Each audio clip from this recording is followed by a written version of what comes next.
wabarakatuh. Innal hamdalillah nahmaduhu wa nasta'inuhu wa nastaghfiruh wa na'udzu billahi min syururi anfusina wa min sayyiati a'malina. May yahdihillahu fala mudilla lahu wa may yudlil fala hadiya lahu. Asyhadu an la ilaha illallah wahdahu la syarika lahu wa asyhadu anna Muhammadan abduhu wa rasuluh. Ya ayyuhalladzina amanu taqullaha haqqa tuqatih wa la tamutunna illa wa antum muslimun.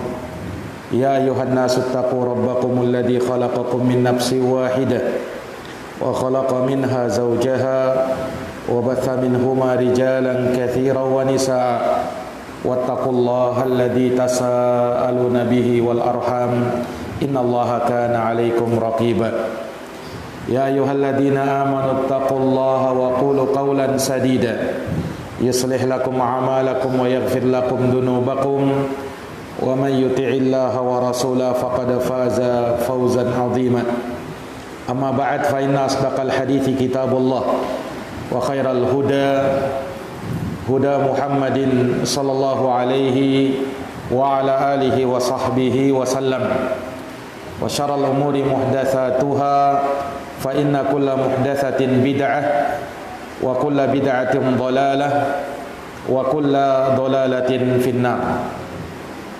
Ikhwani fid din wa akhwati fillah, a'azzani Allah wa iyyakum. Alhamdulillahi bi ni'matihi tatimmus shalihat. Segala puji hanya bagi Allah yang dengan nikmat-nikmatnya tertunai segala amal-amal kebajikan. Salawat dan salam semoga senantiasa tercurahkan kepada junjungan kita Nabi Agung, Nabi besar Muhammad sallallahu alaihi wasallam, kepada keluarganya, para sahabatnya, serta umatnya yang senantiasa meniti jalannya sampai hari kiamat. Ikhwani fid din wa akhwati fillah, a'azzani Allah wa iyyakum. Pembahasan kita dalam kitab Tauhid itu berkaitan dengan riya, ya. Di mana ini adalah pembahasan kita yang terakhir dari kitab Tauhid di dalam bab majaa fir riya, bab keterangan yang datang seputar riya, yang kita berikan judul syirik kecil yang bernama riya, ya. Sudah kita jelaskan bahwa riya adalah seseorang yang beramal karena ingin dilihat dan ingin mendapatkan pujian dari seseorang. Dia tidak ikhlas di dalam beribadah kepada Allah. Harusnya dia memfokuskan amalnya, menuluskan amalnya hanya untuk Allah, tetapi dia malah mencampurnya dengan kesyirikan, yaitu dia beramal karena ingin mendapatkan pujian, sanjungan dari orang lain. Dan ini adalah perkara yang tercela di dalam agama kita. Ikhwani fid din wa akhwati fillah, rahimani wa rahimakumullah. Telah kita bacakan ayat dan hadis yang berkaitan tentang riya. Dan Syekh Muhammad bin Abdul Wahhab An-Najdi rahimahullahu ta'ala akan menyebutkan hadis yang terakhir yang beliau bawakan dalam bab ini, ya, yang mana hadis ini juga menggambarkan kepada kita betapa ngerinya yang namanya riya itu, ya, yang mana seorang muslim dia harus berlepas diri darinya. Jangan sampai riya itu merasuk ke dalam hatinya sehingga merusak amal salehnya, sehingga merusak amal ibadahnya. Nah, hadis yang beliau sebutkan adalah hadis yang diriwayatkan oleh Imam Ahmad, di mana Rasulullah sallallahu alaihi wasallam menyebutkan kepada para sahabat akan bahayanya ria ini, yang Nabi SAW menamainya dengan syirkul khafi atau syirik yang tersembunyi. Iya. Jadi suatu hari para sahabat Nabi ridwanullah alaihim ajma'in, mereka yatahaddatsuna 'anid dajjal. Mereka berbincang-bincang seputar dajjal. Betapa ngerinya fitnah dajjal itu. Iya. Di mana pada saat dajjal muncul, betapa banyak manusia yang kafir kepada Allah karena fitnahnya. Iya, membuat seseorang yang tadinya beriman kepada Allah Subhanahu wa taala menjadi kufur kepada Allah. Membuat seseorang yang tadinya yakin kepada Allah dan Rasulnya, tapi setelah melihat dajjal, maka dia pun meragukan keyakinannya tersebut. Nah, maka para sahabat berbincang-bincang tentang fitnah akhir zaman itu. Betapa ngerinya ria, betapa ngerinya seseorang yang beramal, ya, di masa itu, di mana pada waktu itu ujian dan cobaan terberat bagi umat di akhir zaman. Munculnya dajjal yang memfitnah manusia.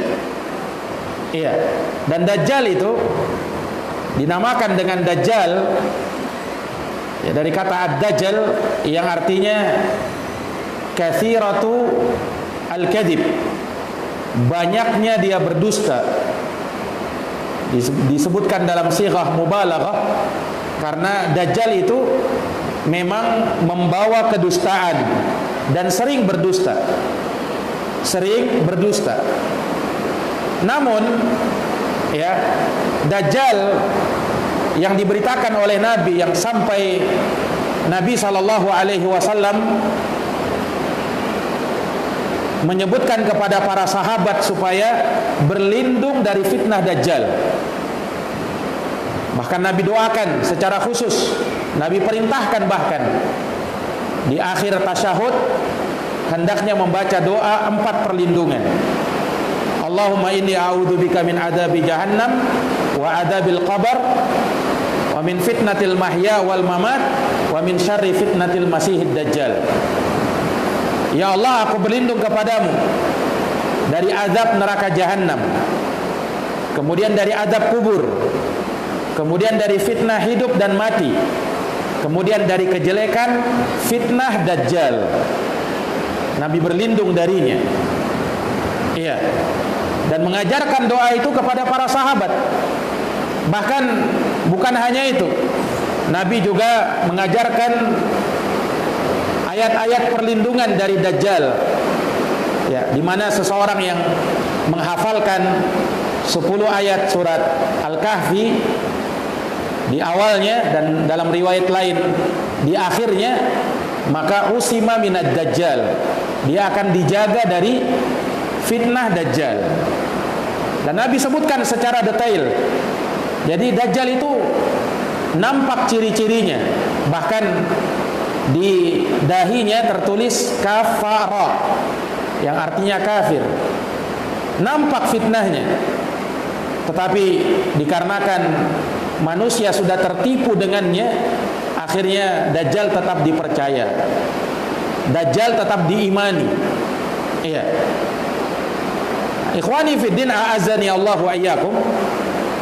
Maka Nabi SAW ketika datang kepada para sahabat, ketika sahabat menyebutkan tentang dajjal dan kengerian fitnahnya, tiba-tiba Nabi datang kemudian berkata, beliau bersabda, ala ukhbirukum bima huwa akhafu alaikum minal masihid dajjal. Kata Nabi SAW, inginkah aku kabarkan kepada kalian tentang suatu perkara yang lebih aku khawatirkan menimpa kalian daripada fitnah dajjal? Iya.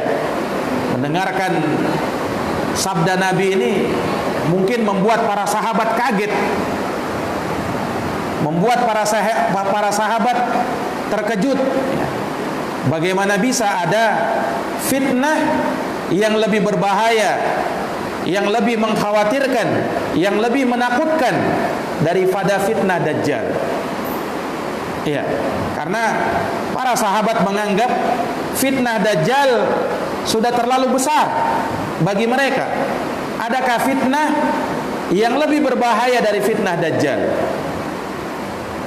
Maka ketika Nabi menyebutkan ini, ala ukhbirukum bima huwa akhafu alaikum minal masihid Dajjal, inginkah aku kabarkan kepada kalian akan suatu fitnah yang lebih aku khawatirkan menimpa kalian daripada kekhawatiranku terhadap fitnah Dajjal?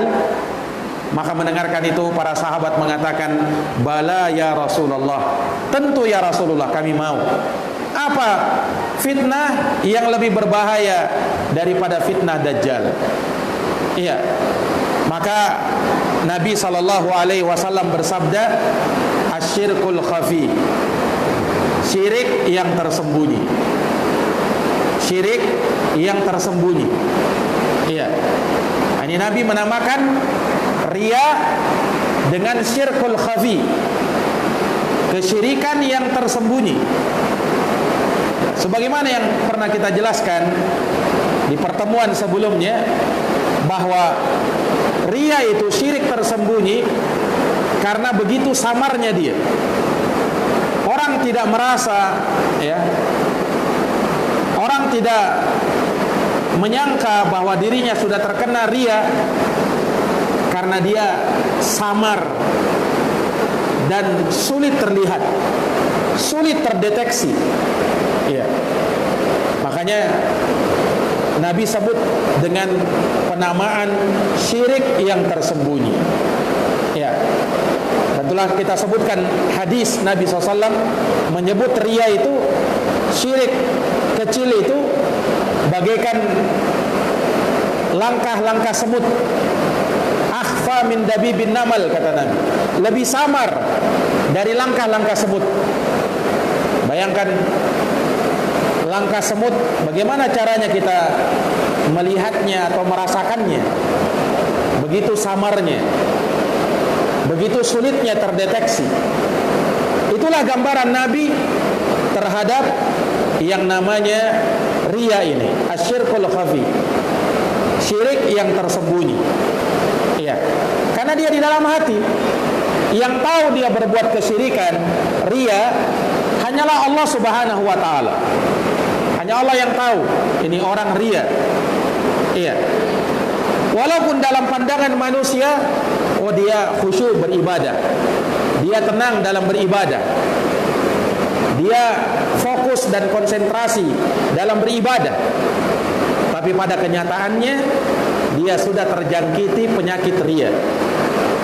Iya. Nah, kemudian Nabi SAW menggambarkan kepada para sahabat bagaimana riya yang tersembunyi itu, syirik yang tersembunyi. Beliau berikan contoh, yaqumur rajul fayusalli wa yuzayyinu salatah. Jadi mana seseorang dia berdiri salat, kemudian dia mempercantik salatnya. Kenapa begitu?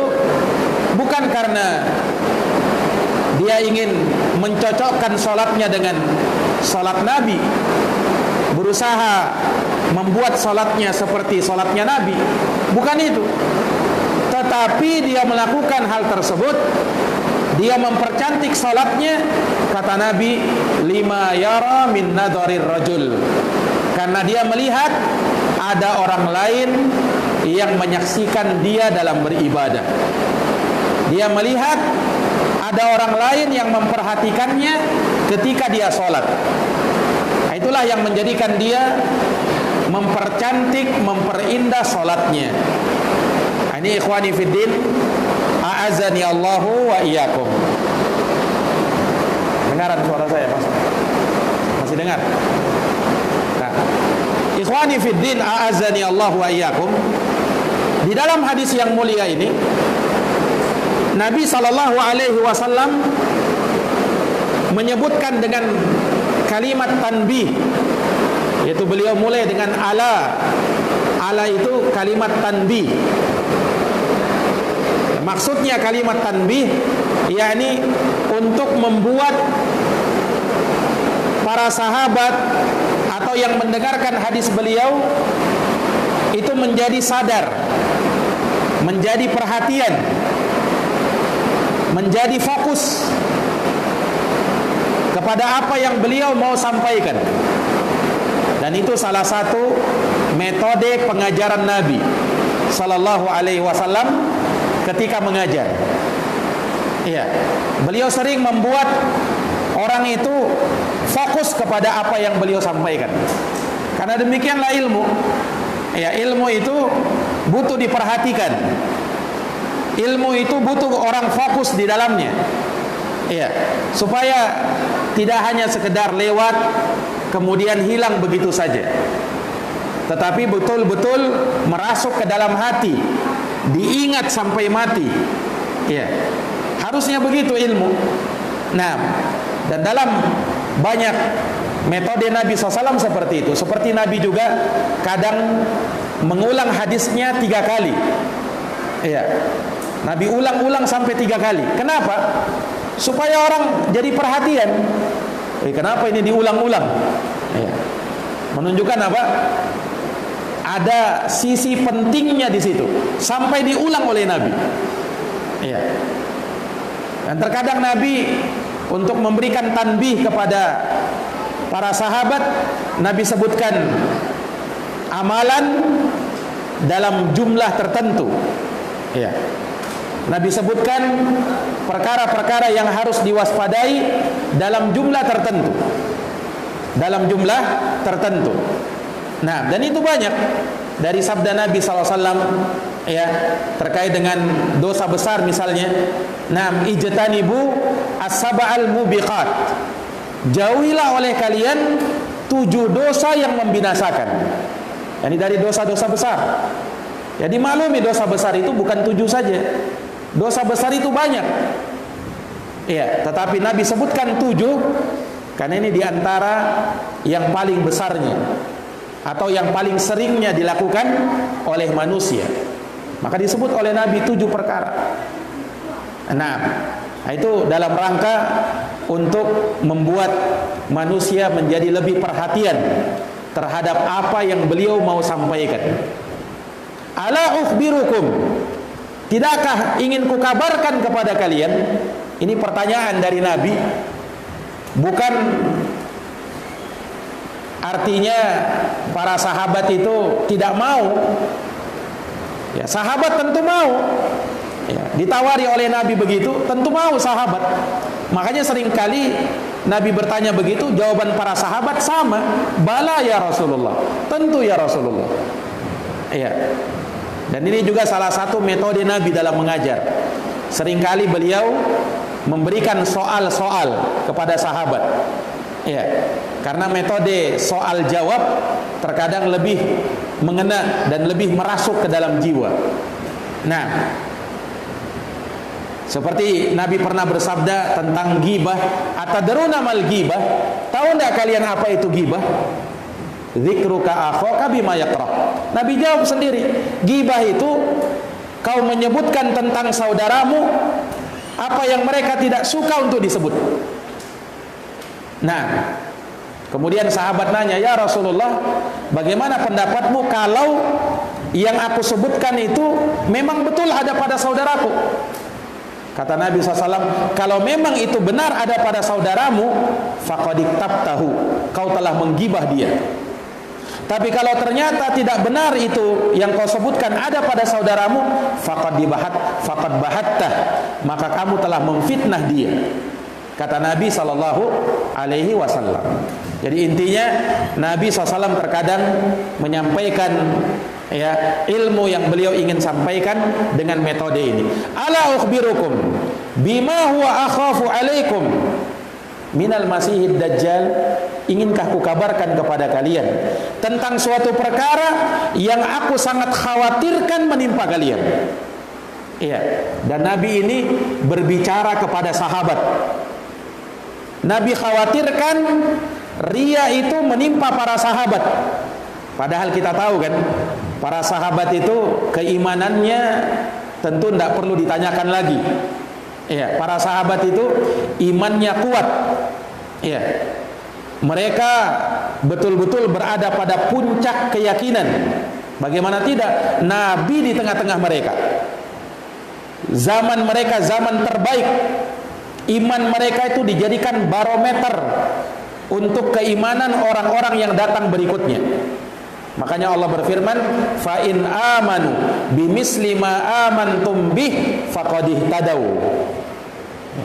Jika mereka beriman semisal dengan imannya kalian wahai para sahabat, maka faqad ihtadaw, sungguh mereka dapat petunjuk. Jadi imannya sahabat itu jadi barometer, ukuran benarnya iman orang lain, iman orang yang datang berikutnya. Ya dilihat ini imannya sama tidak dengan sahabat. Sahabat mereka sudah direkomendasi oleh Allah dalam Quran. Wasabiqunal awwalun, orang-orang terdahulu lagi pertama masuk Islam.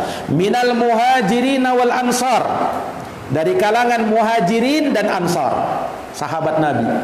Walladzina taba'uhum bi ihsan, dan orang-orang yang mengikuti mereka dengan baik. Radhiyallahu anhum wa radu'an, Allah ridha kepada mereka dan mereka pun ridha kepada Allah. Makanya untuk sahabat itu kita doakan radhiyallahu anhu, itu adab kita. Kalau menyebut nama sahabat doakan radhiyallahu an, namanya bertaraddi, semoga Allah meridhoinya. Sesuai dengan ayat ini, radhiyallahu anhum wa radu'an wa a'adda lahum jannatin tajri tahtahal anhar, dan Allah siapkan untuk mereka surga-surga yang mengalir dari bawahnya sungai-sungai. Khalidina fiha, mereka kekal di dalamnya. Wa dzalikal fawzul azim, dan itu adalah keberuntungan yang sangat besar. Itu sahabat sudah direkomendasi oleh Allah Subhanahu wa taala. Tapi bersamaan dengan itu, Nabi mengkhawatirkan ria menimpa sahabat. Artinya apa? Artinya ikhwani fiddin, kalaulah Nabi saja mengkhawatirkan sahabat kena ria, maka bagaimana lagi dengan orang yang datang berikutnya? Artinya bagaimana lagi dengan kita yang iman kita itu kalau mau dibanding sahabat sangat jauh. Artinya kita itu lebih rentan kena yang namanya ria ketimbang sahabat, ya kan? Ya, kalau Nabi saja khawatir itu kena sahabat, apalagi kita. Nah, ini menunjukkan kepada kita ikhwani fiddin, harusnya kita betul-betul memperhatikan ini. Ya, jangan sampai kena ria. Nabi sampai khawatirkan itu kena sahabat, padahal sahabat itu imannya tidak diragukan, tauhidnya tidak diragukan. Ya, maka bagaimana dengan orang-orang yang datang selanjutnya, orang-orang yang datang berikutnya, ya seperti kita di akhir zaman sekarang ini. Nah, makanya ikhwani fiddin a'azani Allah wa iyyakum, seseorang tidak boleh merasa aman dari yang namanya ria. Sampai mengatakan, tidak mungkinlah saya kena ria. Saya ini sudah ngaji, tidak mungkinlah saya kena ria. Tidak boleh merasa aman dari itu. Afa aminu makrallah fala ya'manu makrallahi illal qaumul khasirun. Apakah mereka merasa aman dari makar Allah? Tidak ada yang merasa aman dari makarnya Allah Subhanahu wa taala kecuali orang-orang yang pasti merugi. Tak boleh merasa aman dari makarnya Allah Subhanahu wa taala. Nah, ini pelajaran kepada kita. Ya, Nabi ingatkan ini kepada sahabat. Ya, maka kita harus lebih mewanti-wanti, lebih mewaspadai yang namanya ria ini. Ya, yang namanya syirik kecil, syirik tersembunyi yang sangat Nabi khawatirkan, bahkan kekhawatiran Nabi melebihi kekhawatiran beliau terhadap fitnah Dajjal.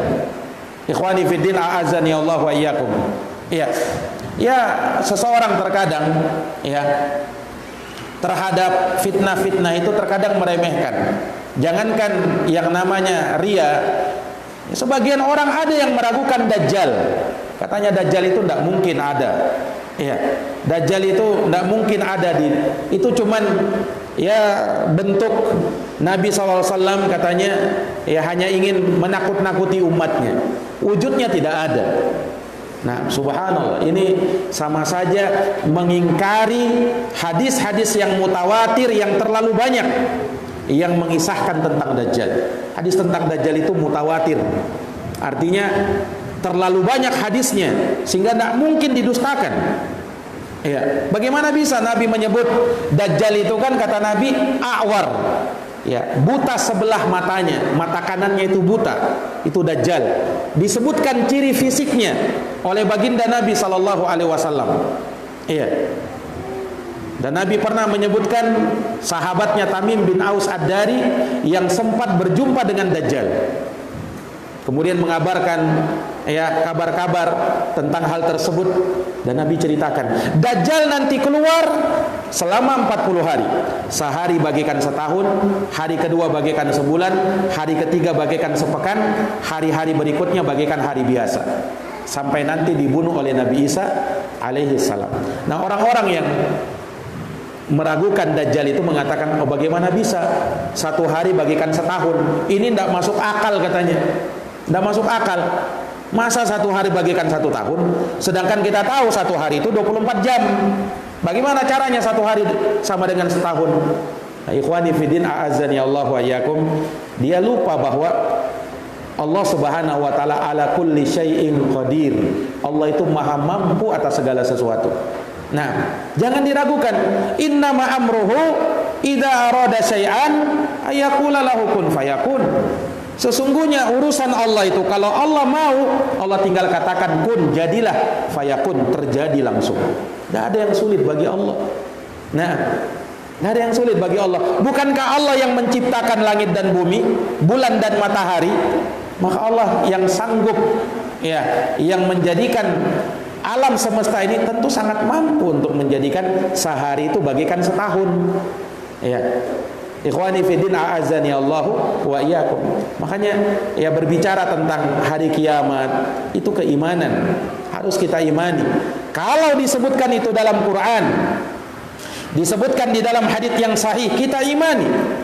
Kalau belum masuk di akal kita, ya maka curigailah akal kita. Akal kita ini terbatas.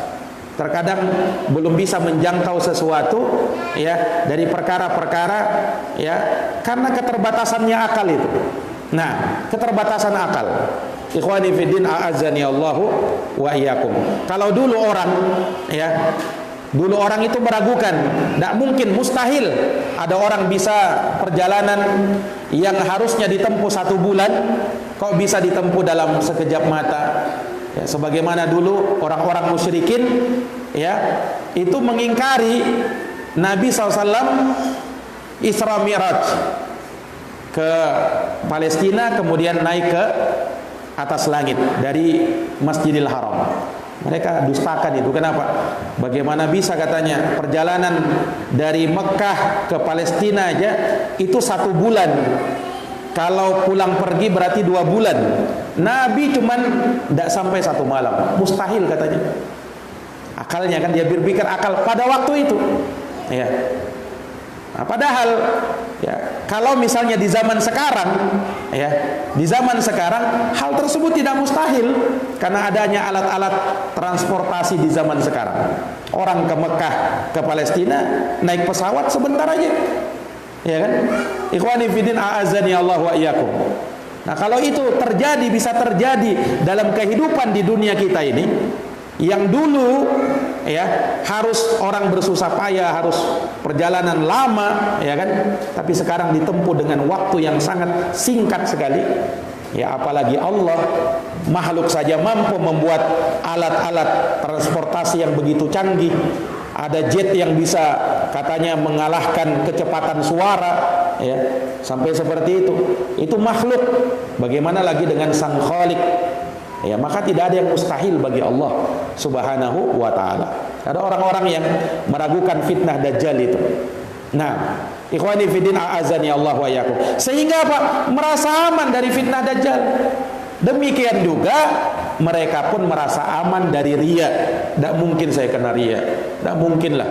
Nah, saya ini sudah subhanallah, tidak boleh. Seorang itu, ikhwani fiddin a'azani Allah wa iyyakum, semakin kuat tauhidnya, itu semakin mengkhawatirkan dirinya terjerumus dalam syirik. Itu tanda orang itu betul-betul bertauhid. Kenapa begitu? Ya, karena Nabi Ibrahim saja, imamnya orang-orang yang bertauhid, itu masih khawatir kalau dirinya dan anak keturunannya kena syirik. Makanya beliau berdoa, wajnubni wa baniya an na'budal asnam. Jauhkan aku ya Allah dan anak keturunanku dari menyembah berhala. Itu Nabi Ibrahim yang dikatakan sebagai imamul hunafa, imamnya orang-orang yang bertauhid. Nah, masih takut kepada kesyirikan. Makanya kata ulama, orang kalau ya semakin kuat tauhidnya, maka pasti akan semakin takut dengan kesyirikan. Pasti akan takut dengan kesyirikan. Dan sudah berlalu bab ya. Bab sebelumnya pernah kita bahas, bab al-khauf minasyirik. Bab rasa takut dari kesyirikan. Takut dengan yang namanya syirik kepada Allah Subhanahu wa taala. Dan riya ini dari perkara yang harus kita waspadai. Ya, mungkin kita bisa tahu orang yang kalau sujud kepada patung itu syirik. Kita bisa menghindarinya. Ya, orang yang kalau sampai minta-minta kepada batu, kepada pohon, kepada kuburan, kita tahu itu syirik. Tapi kalau riya, itu samar tersembunyi. Ya, samar dan tersembunyi.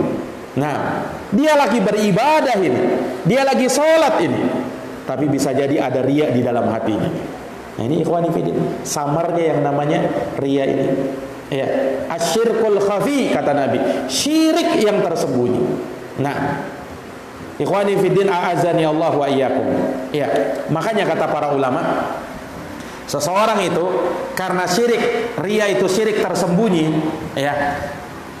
Makanya seseorang kalau beramal, ya, semampu mungkin amalnya itu dia sembunyikan. Itu lebih utama daripada dia terang-terangan dalam beramal. Kecuali untuk amalan yang memang tidak bisa dia sembunyikan. Ya. Sholat misalnya, sholat berjamaah, tidak mungkin dia bisa sembunyikan. Ya, sholat dia di masjid, ada orang memperhatikan. Nah, itu kita tinggal jaga niat kita. Ada sejumlah ibadah yang tidak bisa kita sembunyikan. Haji, umrah, mana bisa kita sembunyikan? Ya, bagaimana caranya haji sembunyi-sembunyi, umrah sembunyi-sembunyi? Tidak mungkin, pasti akan terlihat. Ya. Sholat berjamaah, azan, tidak mungkin dia sembunyi-sembunyi. Ada amalan begitu. Tapi ada beberapa amalan yang bisa kita sembunyikan. Nah, makanya kata Nabi, apabila kalian mampu beramal dan kalian sembunyikan amal kalian itu, maka itu lebih utama. Itu lebih menjaga keikhlasan. Nah, makanya dalam sedekah, dalam Quran disebut, wa in tubdus sadaqat fa ni'mahi. Kalau kalian nampakkan sedekah kalian, maka itu bagus. Wa in tukhfuha wa tu'tuhal fuqara fa huwa khairun lakum. Tapi kalau kalian sembunyikan sedekah kalian, ya, dan kalian berikan kepada fakir miskin, maka itu lebih baik bagi kalian. Ya, orang yang bersedekah, ya, itu bisa terang-terangan, bisa sembunyi-sembunyi. Orang yang sedekahnya terang-terangan, tidak boleh kita katakan, oh ini riya ini, tidak boleh. Kenapa? Karena bisa jadi ada orang bersedekah terang-terangan, dia bermaksud lain. Dia ingin supaya orang lain mencontohnya. Seperti dulu sahabat, ya, ketika Nabi anjurkan untuk bersedekah, tidak ada sahabat yang tergerak ketika itu. Tiba-tiba muncul satu orang sahabat membawa sedekahnya dengan satu genggam begini, lalu dia berikan kepada Nabi. Dilihat, disaksikan oleh sahabat. Tiba-tiba sahabat yang lain langsung berbondong-bondong mengantarkan sedekahnya. Ya, karena memang terkadang amalan itu harus ada yang menghului duluan. Ya, harus ada yang mendului dulu. Ya. Nah, baru yang lainnya ikut juga, semangat juga. Terkadang begitu. Nah, makanya kalau ada orang yang menampakkan amalnya, tidak boleh kita suuzon, tidak boleh kita sangka, oh ini riya ini. Ya bisa jadi ada maksud yang lain. Ya kan? Nah, ini ikhwani fiddin a'azani Allahu wa iyyakum. Nah, kalau dia sembunyikan amalnya, maka itu terkadang jauh lebih baik. Ikhwani fiddin a'azani Allahu wa iyyakum. Nah, maka ini dari perkara-perkara yang disebutkan. Makanya dalam hadis ya, 7 golongan yang dinaungi itu, ya, hari yang tiada naungan kecuali naungannya Allah, disebutkan oleh Nabi, sab'atun yudhilluhumullahu tahta dhillih yauma la dhilla illa dhilluh. Ada 7 golongan manusia yang akan diberikan naungan oleh Allah hari yang tiada naungan kecuali naungannya Allah Subhanahu wa taala. Nah, salah satunya wa rajulun tasaddaqa bi shadaqatin fa akhfaha. Coba, seseorang yang bersedekah dengan satu sedekah yang dia sembunyikan sedekahnya, hatta la ta'lama shimaluh ma tunfiqu yaminuh, sampai-sampai tangan kirinya tak tahu apa yang disedekahkan oleh tangan kanannya, saking tersembunyinya. Ikhwani fiddin a'azani Allahu wa iyyakum. Iya. Makanya ya, kenapa ada amalan-amalan yang disebutkan itu utama dia karena tersembunyinya. Salat malam, qiyamul lail itu menjadi salat yang terafdal setelah salat 5 waktu. Kenapa? Karena dia tersembunyi. Ya kan? Tersembunyi. Ya, di saat orang yang banyak lelap tidur, ya, dia berdiri bangun, ya, salat malam. Dalam keadaan sendirian, hening di dalam rumahnya. Maka dia solat yang paling utama. Kata Nabi, afdalus solati ba'dal maktubah solatul laili. Seutama-utama solat setelah solat fardu adalah solat lail. Kenapa? Zikir la ilaha illallah zikir yang paling utama. Kata Nabi apa? Afdalul zikri la ilaha illallah. Seutama-utama zikir adalah la ilaha illallah. Kenapa? Karena zikir la ilaha illallah zikir yang paling tersembunyi. Iya. Makanya sering kami sebutkan, zikir la ilaha illallah itu zikir yang bisa kita ucapkan tanpa kita harus mengatupkan lisan kita, bibir kita. Kita bisa mengucap la ilaha illallah tanpa harus mengatupkan bibir. Beda kalau kita baca subhanallah. Tidak mungkin kita bisa mengucap subhanallah tanpa mengatupkan bibir. Harus terkatup itu. Alhamdulillah harus terkatup bibir. Allahu Akbar harus terkatup bibir. Tapi coba la ilaha illallah, bibir tidak perlu terkatup. Kenapa? Tersembunyi itu amalan. Makanya dia paling afdol, paling mulia, paling utama. Ya. Makanya amalan itu semakin tersembunyi semakin apa? Semakin mulia dia, semakin afdol dia. Nah, ini ikhwani fiddin a'azani Allahu wa iyyakum. Makanya kalau kita lihat ya sahabat-sahabat Nabi, ya bahkan ulama-ulama, ya hal-hal yang menakjubkan dari mereka. Ada ya seperti dikisahkan Ali Zainal Abidin, ya salah satu cucu atau cicitnya baginda Nabi sallallahu alaihi wasallam, ya itu dia punya amalan, dia selalu bawa karung gandum. Kemudian dia taruh di depan rumahnya orang miskin. Dia lakukan itu di malam hari, tengah malam. Ya, dia punya budak, dia tidak suruh budaknya, tapi dia sendiri. Kenapa? Ya, karena dia tidak mau amal ini ketahuan. Ya, tahu-tahu orang miskin pada saat dia buka rumahnya, dia selalu dapat gandum di depan pintu rumahnya. Tiap malam begitu, tiap hari begitu. Ya, siapa orang ini? Nah, tidak ditahu bahwa itu adalah Ali Zainal Abidin kecuali setelah dia meninggal. Baru orang tahu, oh selama ini yang mengantar gandum di rumahnya orang miskin ternyata Ali Zainal Abidin. Kenapa dia ditahu? Orang lain pas dia Ali Zainal Abidin meninggal, tidak ada lagi orang yang mengantar begitu. Kemudian pada saat dia dimandikan, punggungnya beliau itu menghitam karena terlalu seringnya mikul gandum. Iya, orang pun tahu ternyata beliau selama ini yang menaruh gandum di depannya orang miskin, di depan pintu rumah orang miskin. Saking dia tak mau amalnya terlihat. Ya, sebagian salaf ada yang dia berpuasa selama 40 tahun, istrinya saja tidak tahu kalau dia puasa. Puasa sunnah maksudnya. Ya, ada seorang ulama, dia ini ya berpuasa Senin Kamis. Ya, dia berangkat pergi itu di pagi hari. Nah, ya. Padahal sewaktu subuh dia sahur, istrinya lagi tidur, ya sebelum subuh itu istrinya lagi tidur, dia makan sahur. Istrinya tidak tahu kalau suaminya puasa lagi makan sahur. Pas pagi-pagi mau kerja, istrinya siapkan makanan bekal untuk kerja, ya kan? Maka diterima oleh orang ini.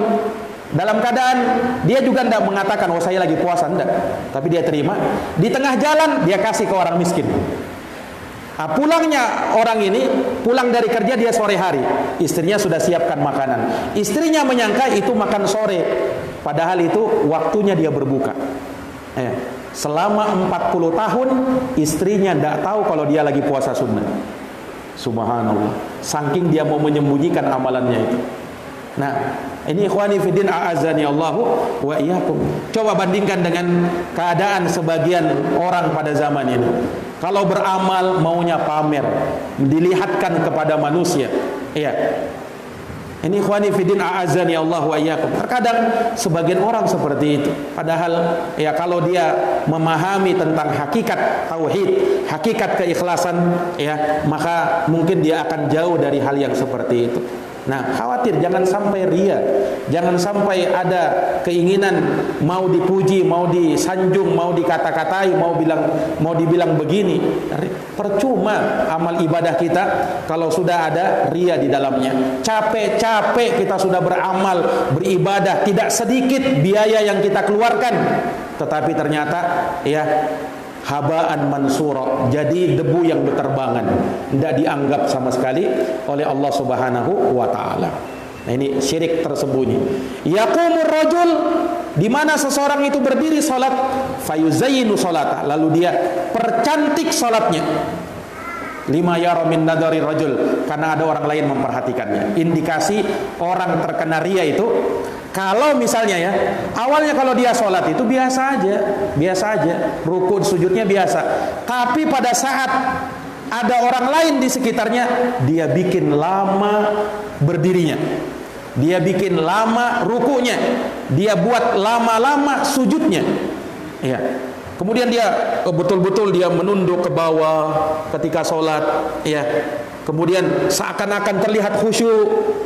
Nah, padahal dalam dirinya ada riya. Ingat ya, yang seperti ini ikhwani fiddin yang tahu cuman Allah. Kita yang melihat ada orang beribadah tidak boleh suuzon. Tidak boleh langsung kita tuduh, oh ini riya, jangan riya ini orang. Tidak boleh. Siapa yang tahu dia riya? Kan cuman Allah Subhanahu wa taala. Ya kan?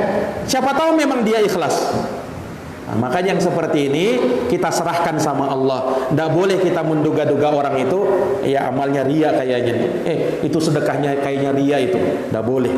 Itulah pekerjaannya orang munafikin yang selalu mencurigai orang-orang beriman ketika beramal. Ketika beramal orang beriman, ya, orang munafikin bilang apa? Ria ini. Itu orang munafik. Kalau orang mukmin, mereka tidak mencurigai orang-orang beriman. Mereka cuma mengingatkan, hati-hati dari yang namanya ria. Kalau kau sudah beribadah, yang tahu ibadahmu itu ikhlas atau tidak cuma Allah. Adapun kami hanya bisa berbaik sangka. Ya, adapun berburuk sangka dilarang di dalam agama kita. Ikhwani fiddin a'azani Allah wa iyyakum. Mungkin demikian yang bisa kita paparkan. Lebih dan kurangnya mohon dimaafkan. Subhanakallahumma bihamdik, asyhadu an la ilaha illa anta, astaghfiruka wa atubu ilaik. Assalamualaikum warahmatullahi wabarakatuh.